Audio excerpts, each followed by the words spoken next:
G'day and welcome to Trev White Sailing. Today I'm going to talk about diesel bug. It is a real drama if you get it on your boat. I'm going to talk about what happened to me, how I fixed it and how to prevent it. And prevention is the key. You certainly do not want to get diesel bug or any bacteria in your fuel tanks. It is costly to fix and it will take several days to a week, and it's a real pain in the ass, trust me. You do not want to get it. It's also very toxic trying to clean that up, a real toxic mess.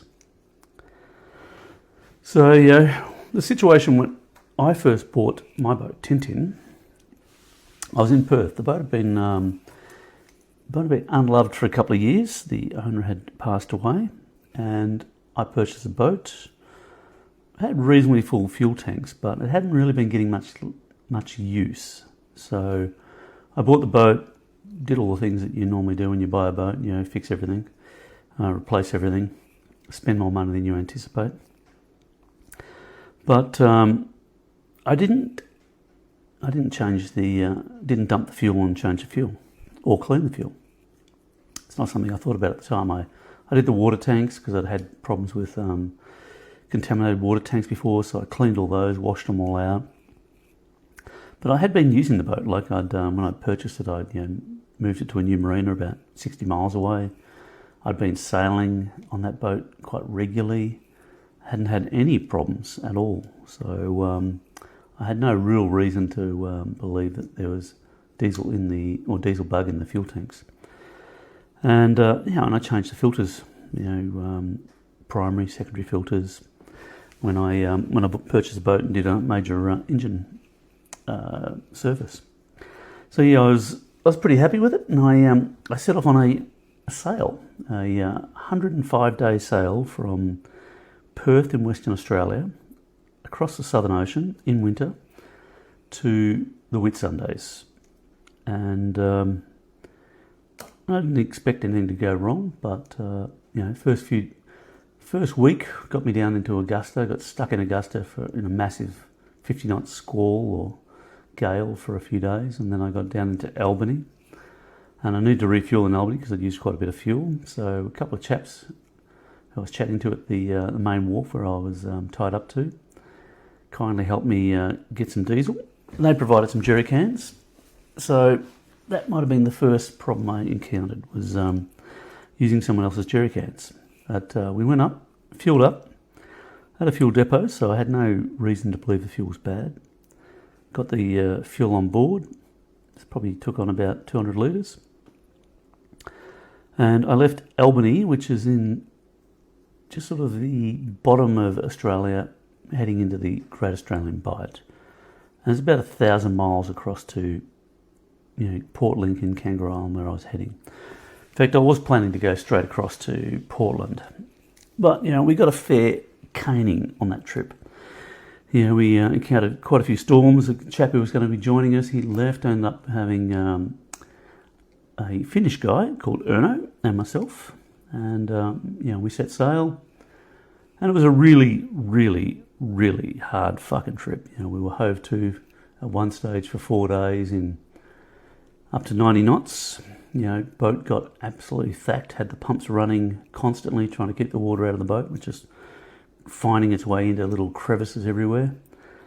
But eventually the seas did ease, and we didn't get rolled, we didn't get masted, although there was another boat out there at the same time that did get demasted and did get rolled. So I felt that I was quite fortunate, and I proved that Tintin was a tough old beast. But we'd survived that storm, and we really couldn't do anything. When you hove to, you hove to. Like, you just go to bed, read a book, have a cup of tea, and you don't want to be moving around your boat because you're just likely to injure yourself. So when it started to ease off to about 40 knots, decided we were going to start making some ground, and I decided to motor sail. And we had 250 miles to go to Port Lincoln or to Kangaroo Island, so we're slowly motor sailing, trying to get out of this massive storm front that we were in. And it was still pretty shitty conditions, really quite shitty conditions. Boats were getting thrown around a lot. And after about a day of motor sailing, the motor started to sound odd, and then it just stopped. And, you know, as every sailor would think, that is odd. Pulled up the engine hatch, had a look, couldn't find anything obvious, tried to get the boat running again, wouldn't start. And then I discovered that my secondary fuel filter, the one just on the motor, which I was using probably a cat filter of some form, and it was, Raycor I think was a brand, and it was sucked in. It was sucked in at the sides. I thought, fuck, that's odd. So I went in, changed the filters, primary, secondary, thought, I might have sucked up a bit of bad fuel or something odd was happening. Started the engine, managed to get it started, and then it stopped again. And then I couldn't start the engine. And I still had 250 nautical miles to go to Kangaroo Island approximately. And we were still getting beaten up out there. And, going through, trying to prime filters, in big rolly seas. Just taking the engine hatch cover off was a nightmare, like just trying to make sure you don't get beaten up by that thing or, damaged. And I ended up, at one stage, I had the fuel injectors out, cleaning them with toothpaste and a few other things because I didn't have much else. So I was just cleaning everything, fuel lines, trying to bleed the fuel through. And it was really, really bloody difficult. And in the end, I gave up. Got the fuel injectors back in, couldn't get the motor running. Decided, all right, we're just going to have to sail all the way to Kangaroo Island.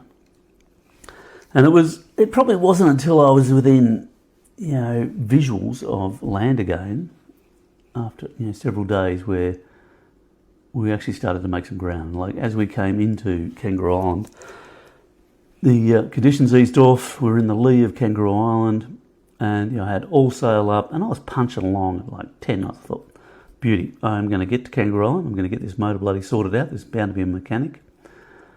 And, we were squealing along. Tintin is not a super fast boat, 7 or 8 knots. But we were doing 10 knots. Broad reach, lee of the island, dead calm, wind howling off, best conditions we'd had in days, like feeling on the top of the world. And then, and that was passing, Cape Border, and then we came down Investigator Strait, and then finally got down to, Point Marsden. And around that point, the wind died, literally just bloody died. And I was left there drifting around for 2 days, just back and forward. Couldn't do shit. I had an engine that wouldn't work. I had an outboard, 3 horsepower outboard, a little Mercury, 2.5 I think it was, and a dinghy.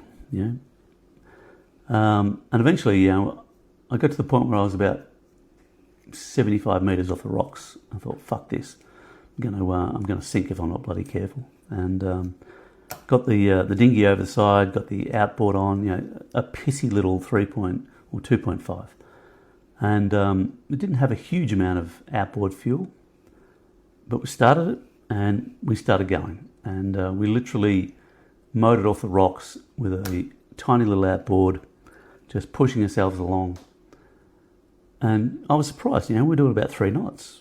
So we had to go around a big mud bar to get up into Kingston. So Kingston in Kangaroo Island, South Australia is where we're going. So right down the bottom, of Australia. This is a place where like big white sharks hang out, and it's pretty gnarly weather at times.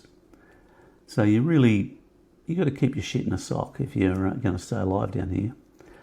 So we got it down there. We got around this mud bar, and as we rounded up the mud bar, the wind came back in. So we slung the dinghy up behind the boat. We sailed up, and again, we had to sail up into Kingston, and I couldn't. And I'm, no motor, so I'm just tacking in and out testing the depths, and I couldn't really get in much closer than about 300 metres. So I ended up, rounding up, dropping the pick, falling back onto it, and thankfully, it dug in well. It was a bit weedy. I don't like, weed over sand. It's always a bit, dodgy whether you're going to drag in weed over sand. And but we hung in there tight and put out, nearly all the chain I had at that stage. And then went about trying to find a guy to help us, fix this bloody engine. And as luck would have it, I found a local mechanic who worked on fishing boats, and I had at that stage a 2.5 Leyland diesel, 50-year-old diesel.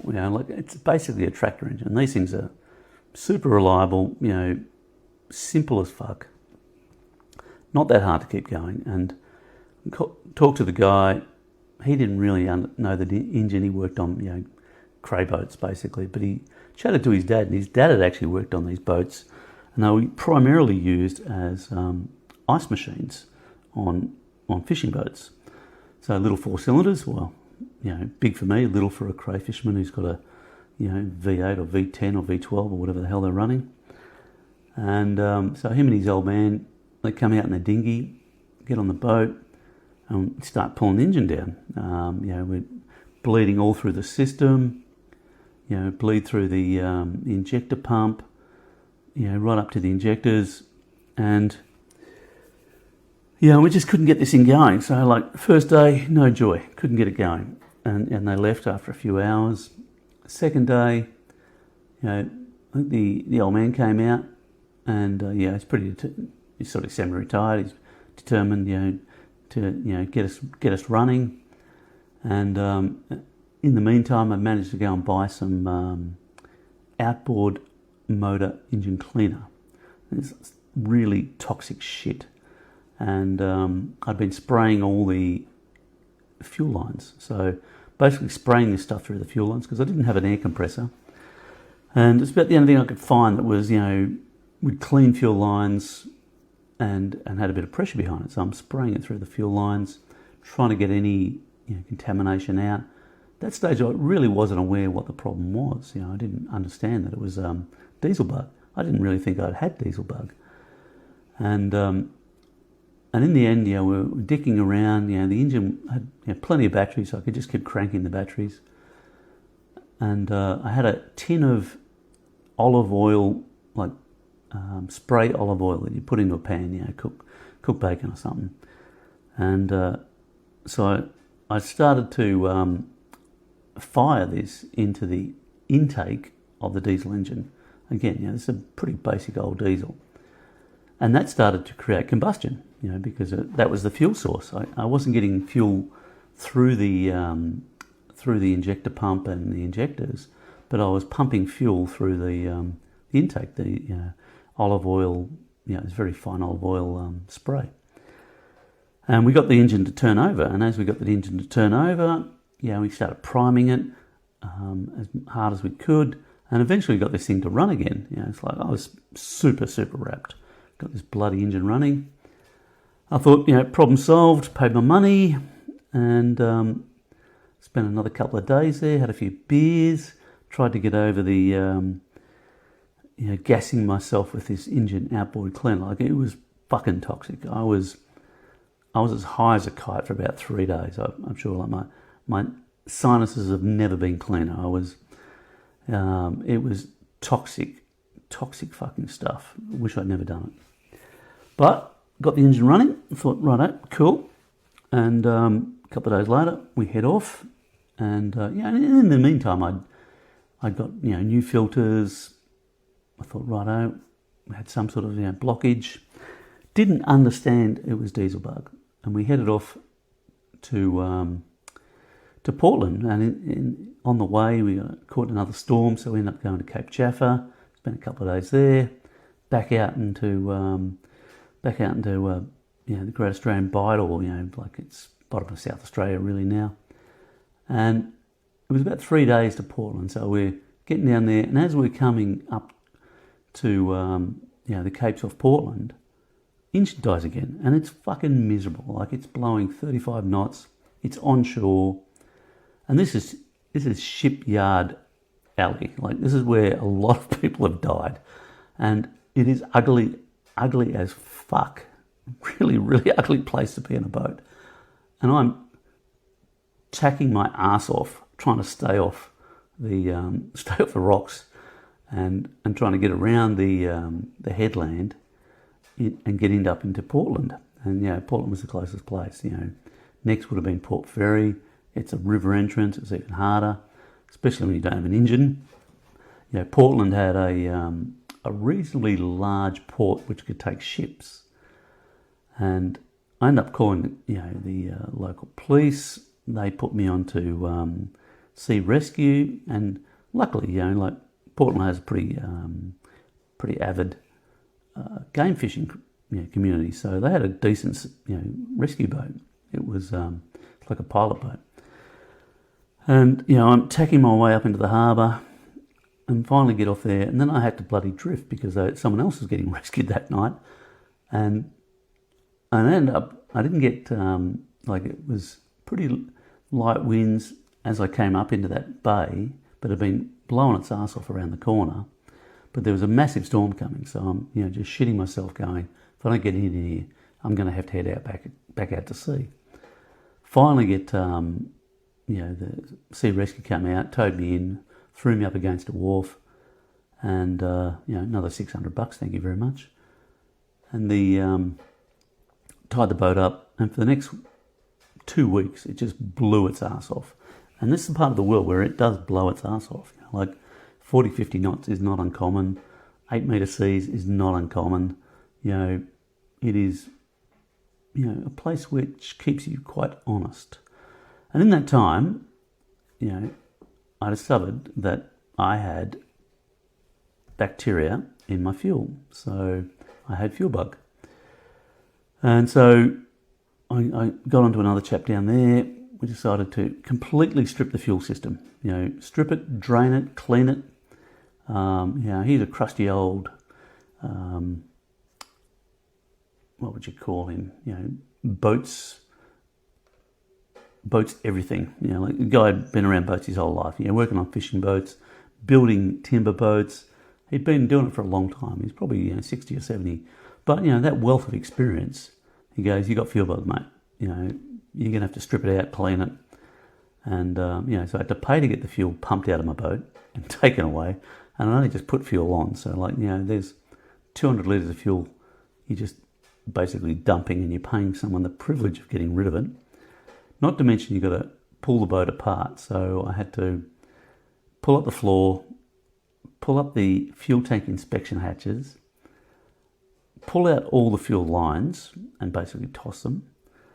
And my fuel tank is deep. So it's deep into the keel. It's probably about nearly a metre deep. It's all V-shaped, goes into the keel. Aluminium, because I've got an aluminium yacht. And so I didn't know how the hell I was going to clean this thing. I ended up chatting to a few people, and we decided on metho. Metho's sort of absorbs moisture. We figured there's obviously moisture in the tank, and it's disgusting. When you pull the hatch off and you look in there, it's fucking black. It's just like black tar. I wondered how the engine even actually managed to drive, or to go. The amount of black shit in that tank. But it got into the fuel lines, and that's what just kept crapping out my filters. So stripped all the fuel lines off the boat. Again, pulled the injector pump down again. Cleaned out the injectors. So pretty much from the injectors all the way back through to the tank was cleaned. New fuel lines, and then the tank, we just sprayed it down with metho. And then I went and bought like 4 dozen nappies because I needed something absorbent. So I went and just got all these nappies, and I was just wiping all this black tarry shit with nappies. The thing about nappies is they're quite absorbent, babies' nappies. And I went through at least 3 dozen nappies, just wiping inside of the tank, flushing it with metho, doing it again. I think it's metho and biocides, and I wiped all the tank, left it for a day, wiped it again, left it for a day, wiped it again. Because I was at this stage paranoid. This has cost me quite a bit of money and a significant amount of time, and I'm about 3 weeks into this bloody at this stage. Plus, I was still in this massive storm. So then I had to go and try and get new filters. So Portland is not a major hub. It's just a little fishing town. It has a wood chipping facility. You get ships come and go. But the only thing you got there is a car auto parts. You can get stuff ordered in, but it's 3 or 4 hours from Melbourne, Australia. So I ended up getting a 2 micron water separation filter, a bunch of filters for cat filters for my engine. I think they were Ryco again. So put the 2 micron water separation filter on with a clear bulb. I wanted to be able to see the fuel. I would have probably bought a dual filter if I could have got hold of it, but I couldn't. So I took what I could get, and it was a pretty good quality filter. I put in the standard cat filters on the engine. Again, good quality filters. The tank was spotless. We filled it up with 300 litres of brand new clean diesel. Got the engine running again and used more of that toxic engine cleaner. And yeah, we got the engine running. And then I put it probably about, I can't remember the exact thing, but probably about 5 litres of biocide in the tank. Didn't really need it because I had good quality diesel. It was fresh and it wouldn't have been a problem, but I was paranoid that I was going to get diesel bacteria in my tank, or it was still in the tank. And there could have been, bacteria still in the tank, which would start breeding again. But I've just been adding, biocides ever since that time. And I haven't had another problem with that tank over many, many years now. But I'm haunted by that experience. It cost me a couple of $1,000s. It cost me about 2 weeks of my life, and probably the linings of my nasal passages with all the toxic fucking chemicals that took to clean those tanks. My crew member, who was a young Finnish guy, he was really good guy, helpful, handy. At one stage he left the boat. It was just too fucking toxic for him, and so I'm in there in this toxic shit trying to clean my boat. Not good for your lungs or your sinuses. But the one thing it taught me, prevention is far better than fixing the problem. So if there's one thing I can leave you with, is how I prevent this shit from happening again. Because I never want to go through that half upside down inside the tank, half stoned on chemicals, trying to clean it with a bloody baby nappy. It was fucking horrible. And so what I do now is I try to leave my fuel tanks full whenever I can. So the biocide is typically, it produces probably from water in the condensation. You get water. So if you don't have a full tank, you're getting condensation in your tank. And this happens a lot in the tropics. So I'm sailing in the tropics a lot. I was sailing in Queensland a lot. I was up in PNG. Since then, I've been up in, Vanuatu, New Fiji, Tonga, Wallis, all these places. They're all hot as fuck. And I had my boat in Queensland for, quite a lot of that time, back and forward. So you're, if you're not running a full tank of fuel, you've got opportunities for condensation in your tank, which generates water, which potentially can grow bacteria. The other problem, which is becoming more apparent, is biodiesel. So biodiesel is low quality diesel. That's how I would class it. And years ago we had petroleum-based diesel. We didn't have biodiesel, and I like biodiesel. I like the concept of it. But the reality is, on a boat, I want the good old-fashioned shit, because I want the best stuff that isn't going to produce, bacteria or problems for me. At the end of the day, I'm burning fuel. It's all costing about the same anyway. So give me the old-fashioned shit that doesn't save the planet. What I also do now, in addition to those things, at the start of the season, I draw 10 litres out of the bottom of the tank. I have a piece of aluminium rod, and I have a diesel pump. That diesel pump is a standalone pump. It just hooks onto the battery. So I put the aluminium rod all the way into the bottom of the tank, draw it up about a centimetre, and then I can pump 10 litres of fuel at the bottom of the tank. And that allows me to get any water that's sitting in the bottom of the tank, and I take that 10 litres of fuel and I dump it. There's always a fuel oil dump, at most of your boat facilities. So I get rid of that start of every season, religiously. I then add the equivalent amount of fuel I have to a biocide in the tank. And I might have, I would have already had biocide in the tank, but because I've probably left the boat for 3 to 6 months on the hard during cyclone season, I'll put fresh biocide in. I don't think you can have too much, but you probably can, but I put it in anyway because I know I'm going to burn probably 200 to 300 litres in the first month or two when I'm heading back up into the islands. So I put fresh biocide in. Then what I do, before I change all my filters, do my major engine services before I head off, I run that fuel and that biocide through all my filters, and basically I polish my fuel. So polishing your fuel is where you're running your fuel through filters and you're squirting it back into your tank. So what I do is I run it through my filters, not through the engine, but through the filters into the tank. So I'm using my primary and my secondary filters to clean that fuel. It goes back into the tank, and I've got a 2 micron water separation filter, which also does a lot of particles as well. And then I've got a secondary filter. So I'm going to change them anyway because I change them every season. They don't need to be changed that often, but I only do on average about 200 to 300 hours a season of motoring. But I'm changing those filters because changing them is a lot cheaper than fixing a problem. So I run it for about 6 to 8 hours. I just put this standalone pump on and I pump fuel from the tank through the filters back into the tank. And I just let it cycle. And you'd be surprised at how much shit comes out of your tank. Because we're buying fuel in the Pacific from places that have got rusty tanks, they've got water in the tanks, they've got leaking tanks. They're getting fuel from God knows where, from shitty old ships that have pumped that fuel from their shitty old tank into another shitty old tank, which is then pumping it into our shitty old tank. So if they don't have really good filters, we are getting diesel fuel that might not be the cleanest.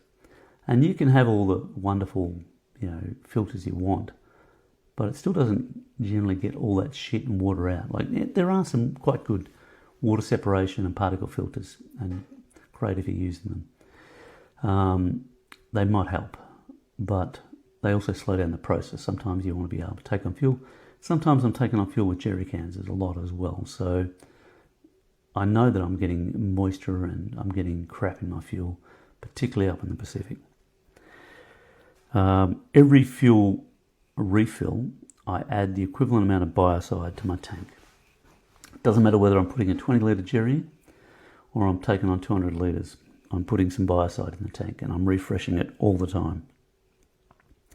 And the other thing I try and do is I try and look at where I'm getting my fuel from. So if it's somewhere that isn't turning over fuel regularly, I try not to buy it there.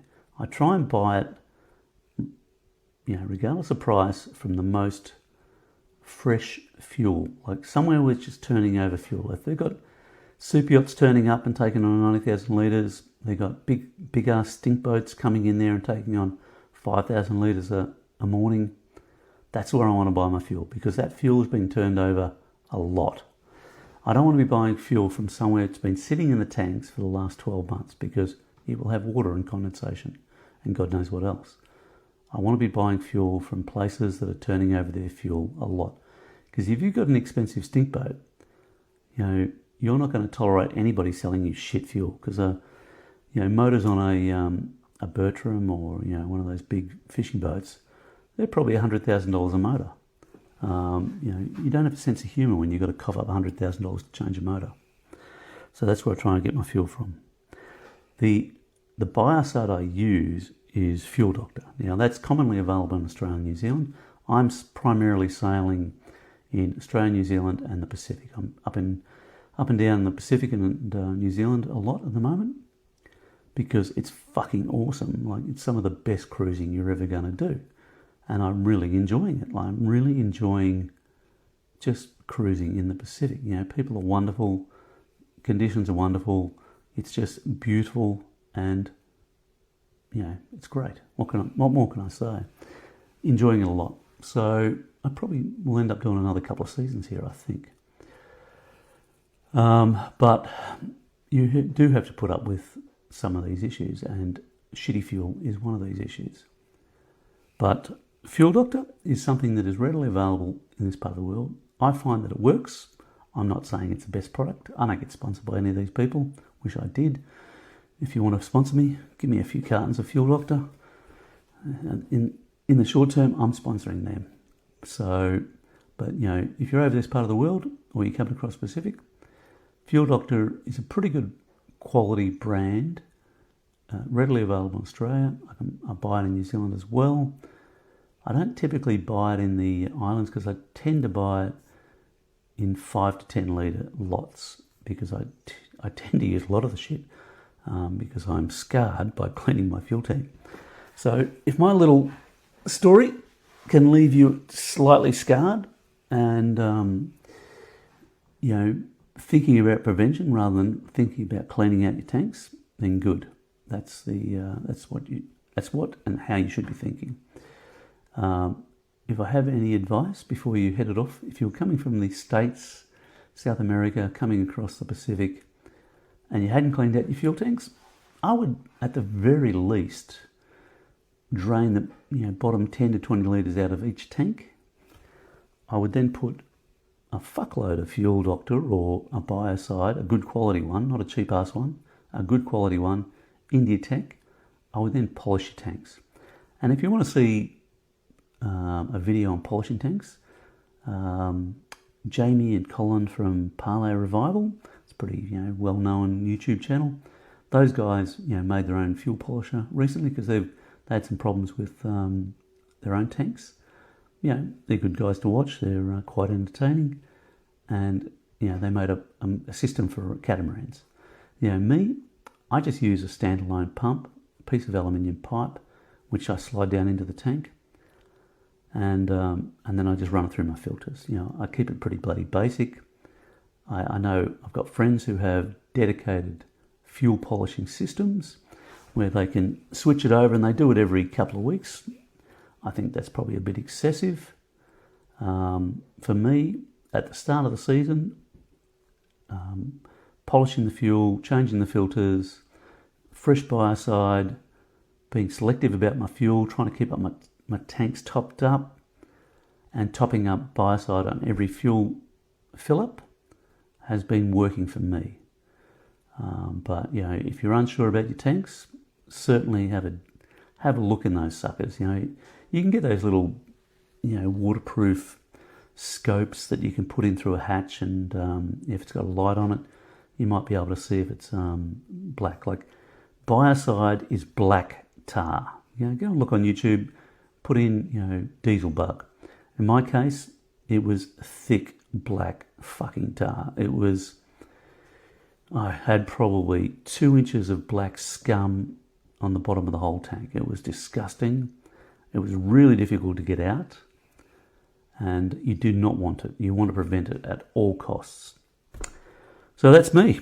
I think I've covered why you do not want diesel bacteria or diesel bug in your tanks on a boat. I hope that helps. If you found this audio podcast useful, give us a thumbs up or a comment. And if you've got any other tips that I might be able to use, please leave a tip or a comment. I'm always looking for ways to make things easier on myself. Thanks very much. Safe sailing, and I will see you out there.